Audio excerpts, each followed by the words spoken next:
नमस्कार, मैं हूँ मिलिंद खांडेकर और आप देख रहे हैं साप्ताहिक सभा का विशेषांक। और इस विशेषांक में एक खास मेहमान हमारे साथ जुड़ रहे हैं, पोल डायरी के संस्थापक अभिजीत ब्रह्मनतकर। अभिजीत ब्रह्मनतकर के बारे में बताने से पहले ये बता दूँ कि ये ऐसे व्यक्ति हैं जिन्होंने कि बिहार चुनाव का प्रेडिक्शन एकदम सटीक किया। पोल तो दर्जनों आए, 15-20 पोल आए, लेकिन पोल डायरी ने कहा था कि एनडीए को 184 से लेके 209 मतलब 184 से लेके 209 सीटें आ सकती है। और अभी जब ये रिकॉर्डिंग हो रही है तब 205 सीटें मिल रही है एनडीए को।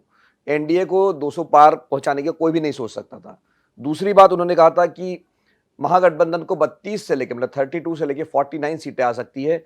और अभी जब रिकॉर्डिंग हो रही है तो महागठबंधन एकदम 32 सीटों पर अटका हुआ है।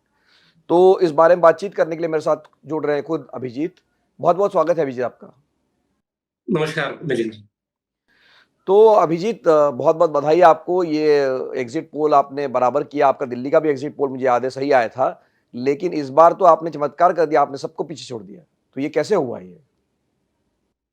मिलिंद जी, पिछले 3 महीने से मैं बिहार चुनाव में अलग-अलग जगह पर काम कर रहा था। लगभग 20 जिलों में हमारी टीम घूमी थी, लोगों से बातचीत की थी और जैसे-जैसे चुनाव करीब आ रहा था, वैसे-वैसे चुनाव बदलते गया। मैं इस चुनाव के 2 फाड़ करना चाहता हूँ। 6 अक्टूबर से पहले एक चुनाव था और 6 अक्टूबर के बाद एक चुनाव था। मैं इसलिए कह रहा हूँ कि 6 अक्टूबर से पहले एनडीए का टिकट बँटवारा हो चुका था। उन्होंने कौन से जाति का किस चुनाव क्षेत्र में उम्मीदवार देना है ये तय कर दिया था और सबसे अहम बात, इस चुनाव में किस मुद्दे को लेके जाना है और किस मुद्दे को हमें लोगों के सामने नहीं रखना है, इस सब की रणनीति हो चुकी थी। इसके विपरीत महागठबंधन ने चुनाव लड़ा था। वो अगस्त, सितंबर, अक्टूबर तक अगस्त, सितंबर तक बहुत अच्छे मैदान में खड़े थे। लेकिन जैसे ही 6 अक्टूबर आ गया, तब तक उनका ना टिकट का बँटवारा हुआ था, ना मुख्यमंत्री पद का उम्मीदवार किसे घोषित करना है या नहीं करना है, इसका फैसला नहीं हुआ था। और सबसे अहम बात ये थी कि 6 अक्टूबर से लेके 17-18 अक्टूबर तक कांग्रेस और राजद के नेता तेजस्वी यादव इनमें कोई बातचीत भी नहीं हो रही थी कि बात आगे कैसी जाएगी। यानी एक दल, एक गठबंधन बहुत मजबूती से तैयार था और दूसरा गठबंधन फायर फाइटिंग कर रहा था। जैसे-जैसे दिन बढ़ रहे थे वैसे-वैसे फैसले ले रहा था। इस वजह से इस चुनाव में दूरी बढ़ती गई और आपने देखा होगा ये दूरी जैसे-जैसे मतदान हो रहा था, वैसे-वैसे और बढ़ती गई और पहले चरण में तो मुझे लगता है एक 70-80% तक पहुँचा था एनडीए। दूसरे चरण में तो 90-95% तक पहुँचा। इस वजह से ये चुनावी तैयारियों की गड़बड़ी थी। और दूसरा एक मुद्दा सब लोग कह रहे हैं कि इस चुनाव में नीतीश कुमार का फैक्टर है, महिलाओं का फैक्टर है। ये हर चुनाव में था, 2005 के चुनाव से लेके अभी तक हर चुनाव में था। तो मुझे ये तो एक पहलू था कि ये मुद्दे थे, ये कारण है। लेकिन और बहुत कारण इस एनडीए के प्रचंड जीत के हैं। जैसे और क्या कारण है? मतलब आप कह रहे हैं कि नीतीश कुमार अकेले कारण नहीं है या ये बड़ा फैक्टर नहीं है, ये आप कह रहे हैं? तो और कौन से फैक्टर है? क्या चिराग पासवान फैक्टर बने या भाजपा या प्रधानमंत्री मोदी का प्रचार फैक्टर बना? क्या फैक्टर बना फिर आपके हिसाब से? मिलिंद जी, बिहार एक ऐसा राज्य है जहाँ ग्रामीण लोगों का हिस्सा बहुत ज़्यादा है। मेट्रोपॉलिटन सिटी कम है। हम गिनने के लिए पटना एक मेट्रो गिन सकते हैं, दूसरा नाम हमारे सामने आता भी नहीं है। दूसरा नाम आता है तो वो गया का आता है, वहाँ जो पारंपरिक और ऐतिहासिक महत्व है इस वजह से। लेकिन इस राज्य में ग्रामीण इलाकों में सबसे ज़्यादा जो लोकप्रियता थी, वो नीतीश कुमार की थी और शहरों में सबसे ज़्यादा लोकप्रियता थी, वो नरेंद्र मोदी की थी। तो ये दोनों का मेल मिलाया जाए, तो ये आंकड़ा आराम से 50वीं के आगे जा रहा था। ये पहला बिंदु मैं आपको बिहार चुनाव का बता रहा हूँ। दूसरा बिंदु ये था कि इस चुनाव में महागठबंधन के वोटों में जो सेंधमारी हुई है, उतनी सेंधमारी एनडीए गठबंधन में नहीं हुई है। जैसे कि महागठबंधन का वोट काटने के लिए बहुत सारे दल और नेता खड़े थे। बीएसपी के 243 उम्मीदवार थे। उन्होंने हर चुनाव क्षेत्र में जो वोट काटा है, वो बड़े पैमाने पे महागठबंधन का था। दूसरा जो फैक्टर रहा वो एमआईएम का। एमआईएम ने 30 उम्मीदवार दिए, उसमें 3 हिंदू थे और बाकी जो 27 थे वो मुस्लिम थे। तो वो जो परंपरागत यमवाय समीकरण का मतदाता था, वो बहुत सारे चुनाव क्षेत्र में बँट गया। और तीसरा अहम मुद्दा ये था कि महागठबंधन में जो टिकट बँटवारा हुआ, उसमें से 12 सीटों पर मैत्रीपूर्ण लड़ाई हुई, फ्रेंडली फाइट हुई और वो मित्रतापूर्ण लड़ाई की वजह से उनका वोट बँटा और वो 12 में से 12 सीट हारने के कगार पर है। इस तरीके से ये चुनाव जैसे-जैसे आगे बढ़ता गया, वैसे-वैसे महागठबंधन का वोट छिटकता गया। और दूसरी ओर जब हम एनडीए का गठबंधन देखते हैं, एनडीए पिछली बार 37% पे खड़ा था, उसमें चिराग पासवान ऐड हो गए, तो चिराग पासवान का जो मतदान था, वो बढ़ गया। लगभग पिछली बार इतना ही मतदान उन्हें मिला है, 5.66% मतदान था, इस बार लगभग उतना ही बढ़ा है। पिछली बार उपेंद्र कुशवाहा ग्रैंड अलायंस करे थे एमआईएम के साथ, तो उनका भी वोट कटा था, वो कुशवाहा वोट वापिस आ गया।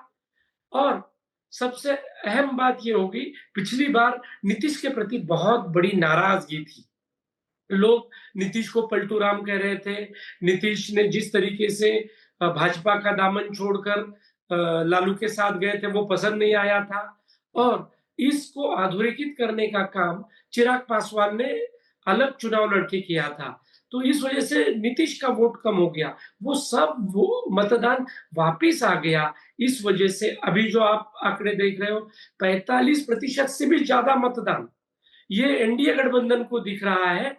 इसका मतलब जो 2020 के चुनाव में मतदान निकल गया था, वो वापिस आ गया। नहीं तो आखिरी में अभिजीत ये बताइए कि प्रशांत किशोर का इतना हाइप था, लेकिन उनकी सीट भी नहीं आ रही है, वोट भी नहीं आ रहा है, तो क्यों हुआ ऐसा? मुझे लगता है प्रशांत किशोर ने बहुत जल्दी चुनाव लड़ना चालू कर दिया। 2 साल से मेहनत कर रहे थे। बिहार का नवनिर्माण करना चाहते थे, ज़मीनी मुद्दे उठाना चाहते थे। इन्होंने इस पर तो काम किया था कि चुनाव के मुद्दे क्या हो और रणनीति क्या हो। लेकिन सबसे बड़ी दिक्कत ये है, बिहार एक ऐसा राज्य है इस देश का, जहाँ जाति देखकर मतदान होता है और जाति 2 तरीके से देखी जाती है। एक मतदाता की जाति देखी जाती है और दूसरी जाति जो है, उम्मीदवार की जाति देखी जाती है। तो प्रशांत किशोर के पास ना कोई जाति थी, ना कोई बेस मतदान था कि जो 4, 5, 10% से वो शुरू करे। लेकिन सोशल मीडिया और मीडिया पर उनके मुद्दे चर्चा में थे, नुक्कड़ पे वो चर्चा होती थी, इसलिए लोगों को लगता था ये सही बंदा कह रहा है। लेकिन मतदाता जब मतदान को जाता है, जो वो बोलता है, जो वो चर्चा करता है, उस पे ही मतदान करेगा, ऐसा मानना गलत है और वो भी यूपी, बिहार में। वहाँ बोला एक जाता है और करा एक जाता है। इस वजह से प्रशांत किशोर को मतदान नहीं मिला।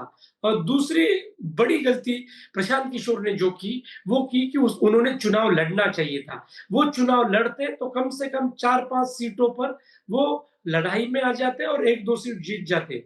जिस वक़्त प्रशांत किशोर ने इस चुनाव से लड़ने की बात से पीछे हट गए, उसी वक़्त प्रशांत किशोर इस चुनाव में पूरी तरह नल एंड वॉइड हो गए, पूरी तरह ज़ीरो पे आके खड़े हो गए।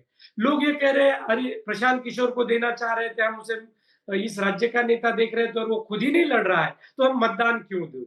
तो इसी वजह से जो अगड़ी जाति के लोग, जो प्रवासी बिहारी आ गए थे, जो महिलाएँ, युवाएँ थे, उनके साथ जुड़ना चाहती थी, वो सब लोग वापिस चले गए और इसका फ़ायदा एनडीए को हुआ। मिलिंद। चलते-चलते ये तो बता दीजिए कि आपका पोल कैसे सही हो गया और बाकी लोग कैसे गलत हो गए? मिलिंद जी, मैं जब ये मतदान शुरू होने से पहले 2-3 दिन था और जिस दिन वोटिंग हुई 6 तारीख को, उस दिन भी मैं वहाँ था। तो मुझे एक बात समझ में आई, लोगों से बात करते-करते, कि लोग ये कह रहे थे कि इस बार हम नीतीश को वोट देंगे, नीतीश को धन्यवाद देंगे, जिन्होंने जंगल राज से निकाल कर हमें मंगल राज के रास्ते पे लेके गए हैं। और इस चुनाव में सब लोग महिलाओं की बात कर रहे हैं, जीविका जीविका दीदी। हाँ, जो योजना शुरू की है जीविका दीदी वाली, उसकी बात कर रहे हैं। जो महिलाओं के लिए सामाजिक सुरक्षा पेंशन योजना है, जो 60% के ऊपर पुरुष और महिलाओं, उसकी बात कर रहे हैं। लेकिन इन सब लोगों ने नीतीश को 2010 में मतदान किया था, 15 में किया था, 20 में भी किया था। इस बार एक और मुद्दा जुड़ा है, जिस पर किसी का ध्यान नहीं, मिलिंद जी। मिलिंद जी, इस बार छठ पूजा के बाद मतदान था और मेरे पास एक डाटा है, जिसमें दिल्ली, गुजरात, महाराष्ट्र, हरियाणा, पंजाब, उत्तर प्रदेश, कर्नाटक, झारखंड, बंगाल, यहाँ जो प्रवासी बिहारी रहते हैं, उनका लगभग आंकड़ा ये 2 करोड़ के ऊपर है।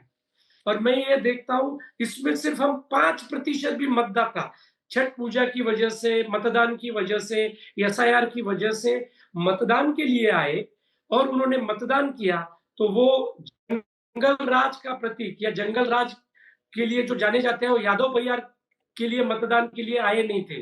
वो आए थे नीतीश के लिए, वो आए थे भाजपा के लिए। उसकी वजह यह है, ये जो प्रवासी बिहारी मतदाता है, इन्होंने जंगल राज के चलते, बिहार में रोजगार नहीं है, इसकी वजह से पलायन किया था, दूसरे राज्यों में जा बसे थे। और जब ये मतदान के लिए आए, उन्होंने देखा कि हो सकता है कि प्रशांत किशोर वोट काटेगा, तो यहाँ गड़बड़ हो सकती है, त्रिशंकु अ, विधानसभा आ सकती है या महागठबंधन आ सकती है। तो ये प्रवासी बिहारियों ने बहुत बड़े पैमाने पे मतदान किया। वो उनका आंकड़ा, हम 10 लाख भी वो आंकड़ा पकड़े कि कम से कम 10 लाख। तो वो जब हम सीटों में परावर्तित करते हैं, तो सीटों का आंकड़ा लगभग 50 से ज़्यादा बढ़ता है और वो हमारी टीम ने भाँप लिया था। इस वजह से मैं जब ये चुनाव को देख रहा था और जब मैं पूरा डेटा क्रंचिंग कर रहा था, विश्लेषण कर रहा था, तब मुझे ध्यान में आ गया कि ये चुनाव एक तरफ़ा हो रहा है और वही आंकड़े मैंने पोल डायरी में दिए थे और वो आज सटीक साबित हुए। जी, बहुत-बहुत बधाई आपको एक बार फिर से और बहुत-बहुत धन्यवाद साप्ताहिक सभा में जुड़ने के लिए। हमारे साथ जुड़े थे पोल डायरी के अभिजीत ब्रह्मनटकर, जिन्होंने, मैंने पहले शुरुआत में कहा था कि 184 से 209 सीटें दी है और उनका आकलन सही साबित हुआ है। साप्ताहिक सभा का ये विशेषांक देखने के लिए आपका बहुत-बहुत धन्यवाद। नमस्कार।